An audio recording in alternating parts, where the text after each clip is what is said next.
السلام عليكم ورحمة الله. بسم الله والصلاة والسلام على سيدنا رسول الله. اللهم علمنا ما ينفعنا وانفعنا بما علمتنا وزدنا علما. ربنا سبحانه وتعالى يوصف لنا صفة من صفات المؤمنين، يقول لنا إيه سبحانه وتعالى؟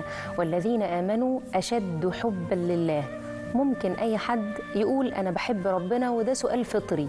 لو جينا نسأل نفسينا أو نسأل أي حد أنت بتحب ربنا ولا لأ، هيقول طبعا وقطعا بحب ربنا. وده سؤال يعني لا أبدا ما فيهوش تنازل ولا فيه إجابتين. ده من الأسئلة اللي ما فيهاش إجابتين. ولكن الميزان الحقيقي لحب الله هو العقل بقى، والأفعال والسلوكيات والتصرفات بتاعتنا.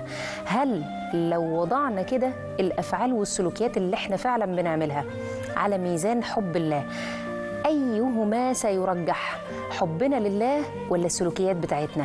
علشان كده هنتكلم عن الموضوع ده، وهنتكلم عن بعض السلوكيات كمان اللي تخلي ربنا سبحانه وتعالى أو حب الله يكون هو الغالب في القلب، حتى نكون من الموصوفين المؤمنين الذين هم أشد حبا لله. هنتكلم عن ده، ولكن بعد الفاصل استنونا.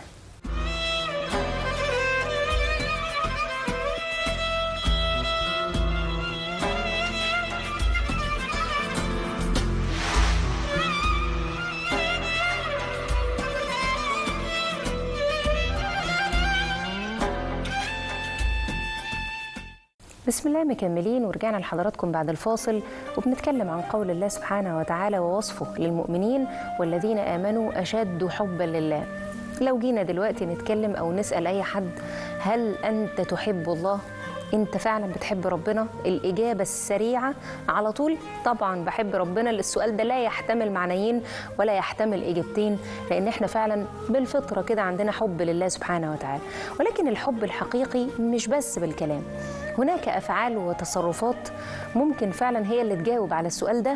ومش بس كده، لا ده أنا كمان ممكن أستخدم السلوكيات دي في زيادة حب الله في قلبي، علشان أصل لمرحلة ودرجة إيمانية من الروح والوجدان مع رب العالمين، حتى ترتقي هذه الروح بالإنسان وتصل به إلى رب العالمين سبحانه وتعالى.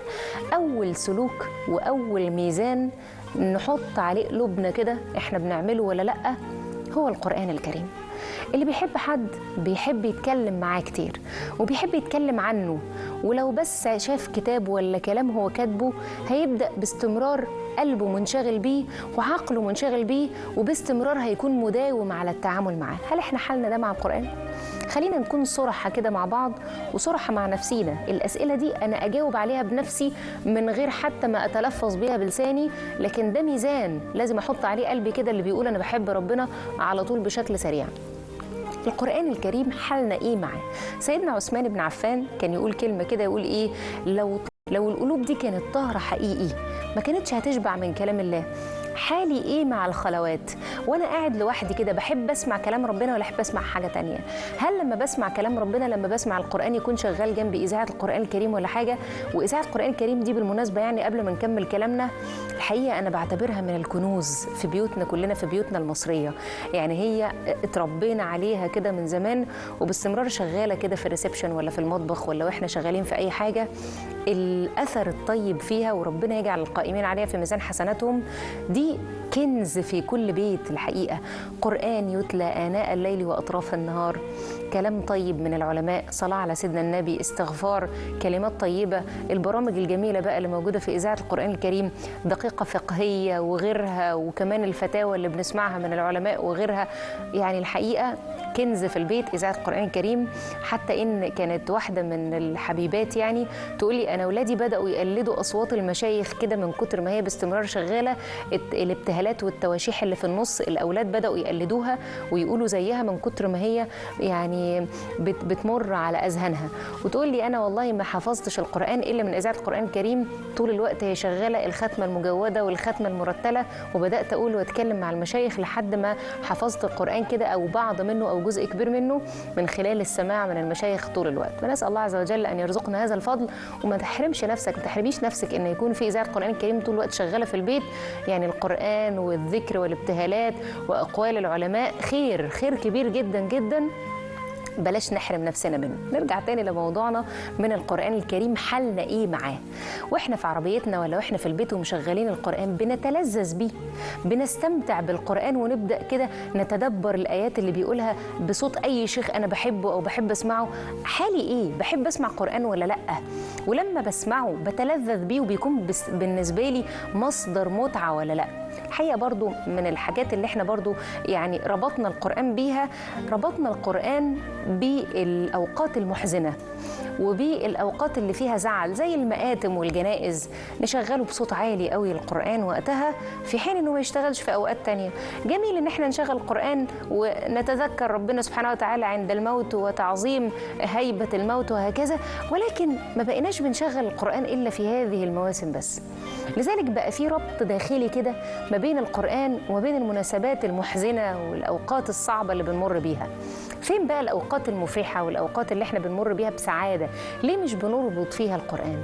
هي دي الفكرة، بنتلذذ بيه، بنسمعه في كل أحوالنا وأوقاتنا، بنتلذذ بيه في المناسبات الحلوة ونشغله في المناسبات السعيدة بالنسبة لنا ولا لا؟ حالنا إيه مع القرآن؟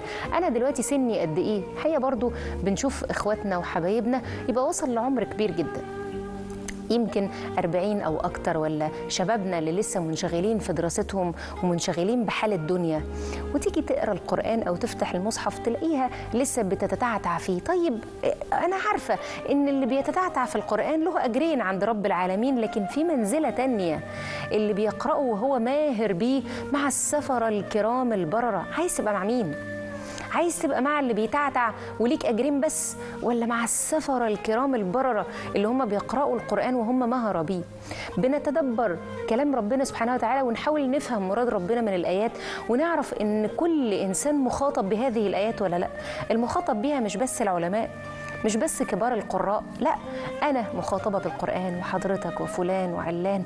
كل آية فيها الله عز وجل قالها عشاني وعلشان كلنا، لنتدبر الآيات ونتفكر فيها حالنا إيه مع القرآن. ودي أول ميزان أحط عليه إجابتي، إن أنا بحب ربنا جدا. حالي إيه مع القرآن؟ هنكمل بقية الميزان بتاعنا وعناصر الميزان بتاعنا، ولكن بعد الفاصل استنونا.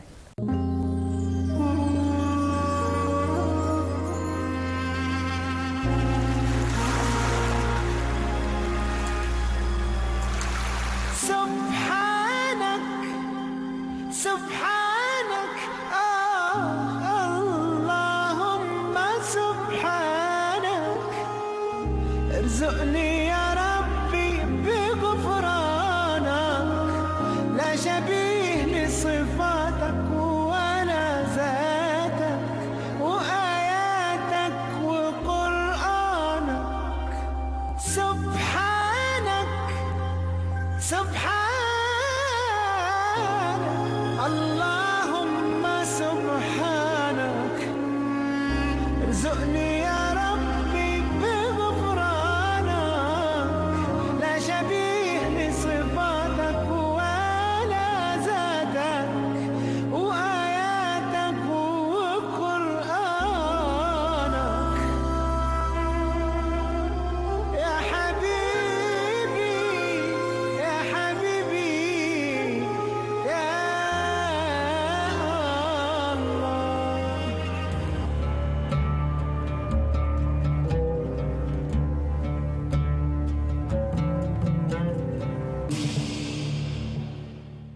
بسم الله، مكملين ورجعنا لحضراتكم بعد الفاصل، وبنتكلم عن قول الله عز وجل: والذين آمنوا أشد حبا لله.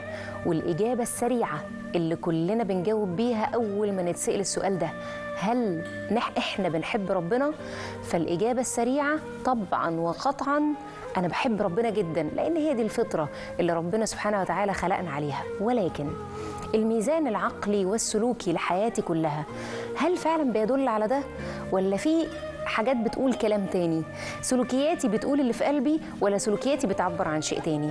اتكلمنا قبل الفاصل عن أول أداة من أدوات الميزان بتاعنا في حب الله، وهي تلاوة كلام الله والتلذذ بيه. حالنا إيه مع القرآن اللي هو كلام الله سبحانه وتعالى؟ الأداة التانية اللي احنا النهاردة نقيس بيها درجة حبنا لله، والحقيقة كمان نستخدمها، يعني مش بس احنا بنقيس بيها الحب، لا ده احنا بنستخدمها في زيادة الحب. لو أنا عايزة أحب ربنا أكتر، أتلو كلام الله أكتر، وأداوم على قراءة القرآن أكتر، وأتدبر فيه أكتر، وأقف على معانيه أكتر، وأبدأ أسأل العلماء أكتر عن المعنى اللي واقف قدامي والحاجة اللي أنا مش فاهماها، وهكذا. فمش بس ده معيار إن أنا أقيس بيه حبي لله، لا ده كمان أداة أنا بزود بيها حبي لله سبحانه وتعالى. الأداة الثانية هي التقرب إلى الله بالنوافل، وده حديث قدسي سيدنا النبي عليه الصلاة والسلام يبلغه لنا عن رب العزة سبحانه وتعالى. رب العزة يقول لنا: لا يزال عبدي يتقرب إلي بالنوافل حتى أحبه. النوافل يعني اللي هي كل ما زاد عن الفرض. الحقيقة بداية الحديث كمان اللي هي حب الله سبحانه وتعالى عن طريق الفرائض. ما تقرب عبدي إلي بشيء أحب إلي مما افترضت عليه. يبقى الفرائض هي المدخل الأول لحب الله سبحانه وتعالى. طب أزود الحب من ربنا بإيه؟ لا يزال عبدي يتقرب إلي بالنوافل اللي هي كل ما يزيد عن الفرض، في الصلاة وفي القرآن وفي الصدقة وفي الصيام وفي غير ذلك، كل العبادات اللي هي زيادة على الفرض. لا يزال عبدي يتقرب إلي بالنوافل حتى أحبه. أول ما تبدأ بقى خلاص تزود النوافل وتبدأ أنت تحب ربنا أكتر، ربنا سبحانه وتعالى يبادلك الحب بالحب. أصل اللي بيحب حد مش هيعمل الواجبات بس، فضلا عن الواجبات. احنا بنتكلم الواجبات دي ما فيهاش كلام، اللي هي الفرائض بتاعتنا، اللي هي الصلاة، الفرائض الخمسة بتاعتنا ما فيهاش كلام. لا، أنا مش بس يا رب مكتفي بده، أنا يا رب عايزة أشوفك أكتر، أنا يا رب عايزة أقابلك أكتر. ما هي الصلاة دي هي صلة بيني وبين الله سبحانه وتعالى، هي مقابلة ربانية بيني وبين الله 5 مرات في اليوم. ربنا سبحانه وتعالى عمل لي ال5 مرات دول كحد أدنى تيجي فيهم، لكن لو أنت بتحب أكتر هتيجي أكتر، هتعمل حاجات زيادة على الفرائض. لا، أنا يا رب عايز أكتر. وربنا سبحانه وتعالى جعل لنا الأرض مسجدا وطهورا، كمكان نصلي فيه في أي مكان طاهر على الأرض، في التراب، في الشارع، في أي مكان بس يكون طاهر تصلي فيه، وربنا جعله لك. طب الزمان، في أي زمان تصلي فيه، حتى الأوقات المكروهة يعني اللي سيدنا النبي علمها لنا، لا العلماء قالوا لنا كان ممكن نتقرب إلى الله فيها أو نصلي الفرائض اللي علينا في الأوقات المكروهة وهكذا. الشاهد إن اللي بيحب حد مش بيكتفي بالفرائض بتاعته، مش بيكتفي إنه يؤدي اللي عليه، لا ده أنا عايز أزود اللقاء بيني وبينك يا رب، أنا عايز أكون بتقابل معاك يا رب أكتر، والصلة اللي بيني وبينك أكتر موجودة في أوقات غير الأوقات المفروضة عليا. علشان كده الله يجازي الإحسان بالإحسان. الله شكور سبحانه وتعالى. هتحب أكتر، الله يبادلك الحب بالحب. هتتواصل أكتر، الله يبادلك التواصل بالتواصل سبحانه وتعالى، لأنه شكور ويجازي بالإحسان الإحسان سبحانه وتعالى. طيب، أدي دي تاني حاجة. اتكلمنا عن القرآن واتكلمنا عن النوافل، كمان الذكر بقى. اللي بيحب حد بيتكلم عنه كتير. تخيلي كده حضرتك بتحبي أولادك جدا، هتلاقي نفسك في كل قعدة وفي كل جلسة قاعدة مع صحباتك بتتكلمي عنهم. واحد بيحب زوجته جدا أو أمه أو مرتبط بأمه عاطفيا، طول الوقت وهو قاعد مع أصحابه تلاقيه بيذكر أمه، بيشكر قد إيه صانعها معاه، وقد إيه هي وقفت جنبه، وقد إيه هي عملت معاه مواقف كبيرة شايلها لها. وهكذا اللي بيحب ربنا سبحانه وتعالى يذكره كثيرا. علشان كده برضو الله يجازي الإحسان بالإحسان. ومن ذكر الله في ملأ ذكره الله في ملأ أفضل منه وخير منه سبحانه وتعالى. الذكر باللسان، تفضل تذكر الله لحد ما الذكر يدخل القلب ويتوغل فيه ويتعمق فيه ويوصلك لرب العالمين سبحانه وتعالى. هنكمل سبل الوصول وهنكمل أدوات ومعايير حب الله في القلب، ولكن بعد الفاصل استنون.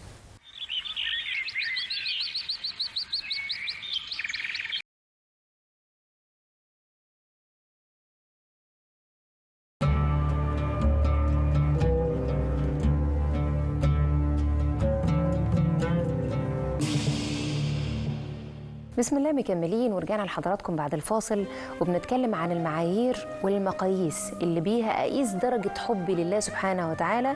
لأن احنا السؤال الفطري كلنا لو اتسألنا بتحب ربنا سبحانه وتعالى تقول طبعا بحب ربنا.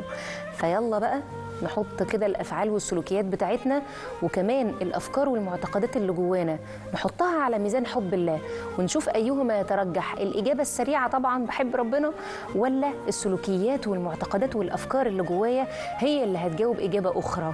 اتكلمنا قبل الفاصل عن 3 معايير نقيس بيهم درجة حبنا، أو كمان ممكن نستخدمها كأدوات احنا بنقيس بيها أو بنزود بيها حبنا لله سبحانه وتعالى، وأن يكون حب الله سبحانه وتعالى هو اللي بالنسبة لي طاغي على كل شيء، حتى أدخل في قول الله سبحانه وتعالى والذين آمنوا أشد حبا لله، حتى أكون من هؤلاء اللي ربنا بيوصفهم بأن المؤمنين بيحبوا ربنا أكتر من أي حد تاني.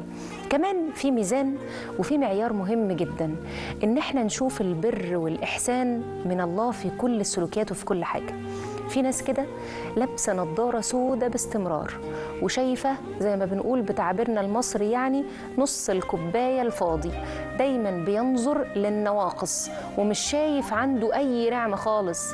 ده احنا ربنا سبحانه وتعالى بيعلمنا ان احنا نتفكر في ابسط الاشياء. قل ارايتم ان اصبح ماؤكم غورا فمن ياتيكم بماء معين. هذا الماء اللي احنا بنشربه لو مشي وذهب عننا مين اللي هيجيب لنا ميه؟ حد تفكر قبل كده في هذا الامر؟ حد خد باله من هذه النعمه اللي تبدو في ظاهرها بسيطه، دي ميه يعني موجوده في كل حاجه، مع ان ربنا جعل من هذه النعمه المتوفره جعل منها كل شيء حي، وجعلنا من الماء كل شيء حي. هذه النعمه نعمه الميه لو مشيت محدش تفكر، محدش خد باله، لو مشيت الميه دي احنا هنعمل ايه؟ قل ارايتم ان اصبح ماؤكم غورا فمن يأتيكم بماء معين. لو الماء اللي بتشربها دي ما كانتش موجودة ولا ذهبت ولا لا صبحنا الصبح كده لقينا ما فيش مية في حياتنا، مين اللي هيجيب لنا مية نشربها وهنعيش ازاي؟ أبسط الأشياء لابد أن تتفكر فيها. ترى البر والإحسان من الله في كل شيء، ترى النعم حتى لو كانت عينينا ألفتها، ترى النعم البسيطة حتى لو كانت موجودة قدامي باستمرار وخلاص بقت مشاهدة ومتلاحقة. خلاص أنا كل يوم بصحى الصبح عادي بفتح عينيا بقوم من نومي، دي في حد ذاتها نعمة. عندي ايد بستخدمها وطول الوقت اللي انا عايزه بطول وبجيبه، دي في حد ذاتها نعمة. في ناس تانية ما عندهاش النعمة دي. عندي كمان قدرة على التعبير باللسان على الحاجة اللي وجعاني والألم اللي انا بحس بيه، دي حاجة تانية، دي في حد ذاتها نعمة. الشعور بالألم في حد ذاته نعمة. طريقة تعبيري والوسيلة اللي بعبر بيها عن الألم نفسه نعمة. أشياء ألفناها كلنا وأصبحت موجودة فما بقيناش بنشوفها. من معايير حبي لله سبحانه وتعالى إني أرى البر والإحسان وأرى الله في كل شيء. سيدنا النبي عليه الصلاة والسلام يبقى ماشي مع الصحابة ويشوفوا الصحابة كده، يشوف الصحابة سيدنا النبي وهم بيتفكروا في القمر. الله، ليلة البدر القمر مدور كده ومشاهد بشكل جميل، فيشوفوا الصحابة وسيدنا النبي يرى إن هم معجبين بشكل القمر، شكل البدر يعني. فسيدنا النبي يقول لهم صلى الله عليه وسلم إنكم سترون ربكم يوم القيامة كهذا البدر. معقول إحنا هنشوف ربنا بهذا الوضوح؟ هنشوف ربنا بهذا الوضوح وهذا الجمال سبحانه وتعالى، هو يعني الجميل المطلق له، الجمال المطلق له سبحانه. هنشوف ربنا بهذا الوضوح يوم القيامة. فرؤية ربنا في كل شيء حواليا وأنا بتفكر في الطبيعة أرى أثر رحمة الله في كل شيء. الله، لما تكون الطبيعة جميلة كده أمال الخلق اللي خلقها إزاي؟ أمال الجنة اللي ربنا عملها لنا هتكون شكلها إيه؟ أثر وجود الله وأثر رحمة الله اللي موجود قدامي في كل شيء. مشاهدة البر واللطف والإحسان والنعم اللي ألفناها في كل شيء حوالينا، ده دليل على إني فعلا بحب ربنا. مش منشغل بالنعمة عن المنعم، لا، ده أنا بشوف قدرة المنعم سبحانه وتعالى وبشكر المنعم قبل ما أفرح بالنعمة. ما عنديش طفولة طول الوقت بفرح بالأشياء وخلاص، لا، ده أنا بشوف هذه النعمة أثر لرحمة الله سبحانه وتعالى علي وعلى قلبي قبل ما بفرح بالنعمة دي اللي هي ممكن تزول في أي وقت.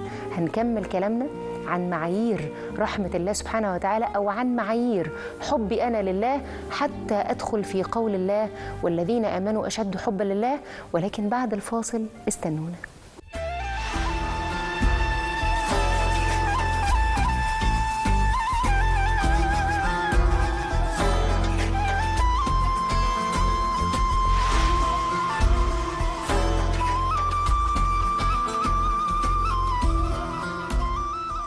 مكملين ورجعنا لحضراتكم بعد الفاصل، وبنتكلم عن قول الله سبحانه وتعالى والذين آمنوا أشد حبا لله.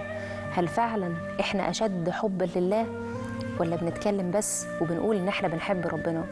الميزان والمعايير اللي إحنا قلناها قبل الفاصل، اتكلمنا عن تلاوة كلام الله سبحانه وتعالى، وعن مشاهدة البر والإحسان، وعن معايير كتير قلناها قبل الفاصل ممكن إن شاء الله نشوفها. ولكن خلينا كمان نقول معيار مهم جدا يبين لي أنا ربنا بالنسبة لي فين. الله بالنسبة لي سبحانه وتعالى فعلا في القلب بس، ولا أفعالي وسلوكياتي كمان بتدل على إني أحب الله؟ المعيار ده هو أن تؤثر حبك لله على أي شيء. الله بالنسبة لي أولوية في كل شيء. أي حاجة بتتعرض عليا بشوف ده يرضي الله، ربنا يحبه، ولا أنا هوى نفسي هو المهم في كل الأشياء. زي إيه مثلا؟ خلينا نكون متفقين إن إحنا طول الوقت بنتعرض لاختبارات في حياتنا. الدنيا دي بالنسبة لنا دار اختبار، وكل إنسان حسب درجته العلمية وحسب مرحلته السنية، مكانه في شغله، بيشتغل إيه، هي بتشتغل إيه. كل حياتنا كل واحد على يعني اختلاف أوقاتنا واختلاف حياتنا، كل واحد بيتعرض لاختبار. نلاقي مثلا الشاب اللي لسه صغير كده 14 و15 و16 سنة بيكون اختباره في انه هيبدأ يصلي ولا لا، هيبدأ ينظر للحرام ولا لا، هيركز في شغله ودراسته ولا لا. اختباره في الحتة دي. يبدأ يكبر شوية ويدخل سوق العمل. طب انت دخلت سوق العمل، بتبدأ بقى تتعرض لفتن والمال الحرام. هتبدأ ان انت تتحرى المال الحلال في كل حياتك وكل اوقاتك، ولا هتبدأ تنجذب للمال الحرام ويبقى سهولة الوصول ليه اكتر ولا لا؟ هي تتجوز فتبدأ تتعرض لاختبارات تانية، هتكون راعية في بيت زوجها ومسؤولة عن رعيتها ولا لا، وهكذا. في كل اختباراتك دي بيكون ربنا سبحانه وتعالى هو الأولوية في اختياراتك، ولا هوى نفسك هو الأهم؟ بتمشي في الشارع وتلاقي فتن قدامك، هوى نفسك بيقولك انظر وأطلق البصر، ولا ربنا سبحانه وتعالى اللي هيبدلك حلاوة تجدها في قلبك هو اللي بالنسبة لك أهم؟ المال الحرام اللي سهل بالنسبة لك سهولة الوصول إليه وخلاص بقى موجود ومتاح وإهداره متاح ولا تتحرى المال الحلال بشكل أصعب شوية وتنزل تشتغل وتدور على شغل؟ هوى نفسك ولا مراد الله؟ ده معيار مهم جدا لازم كلنا نكون واخدين بالنا منه. وفي النهاية أهم من ده كله وأهم حاجة ممكن يعني ميزان نوزن بيه حبنا لله الانكسار والافتقار بين يدي الله. كل ما تكون توصل لدرجة كده مع الله من الحب والمعرفة، كل ما تعرف ربنا أكتر هتنكسر بين إيديه أكتر، وهتعرف عظمته سبحانه وتعالى، وأن له الكمال المطلق في الأسماء والصفات، حتى وإن كان المخلوقين لهم بعض من صفات الله سبحانه وتعالى زي الكرم والإحسان وغيره، لكن الله هو له الأسماء العلى وله الصفات الأكمل والأشمل في كل شيء. الله سبحانه وتعالى كل ما هتعرف ربنا كل ما هتنكسر وتفتقر إليه، وده أهم ميزان توزن بيه حبك لله وتصل بيه إلى درجة عالية جدا من الحب لله، حتى ندخل جميعا في قول الله عز وجل والذين آمنوا أشد حبا لله. هل احنا فعلا أشد حبا لله ولا لا؟ فنسأل الله عز وجل أن ننال هذه المنزلة. أشوفكم على خير في حلقة جديدة، نور في قلبي. السلام عليكم.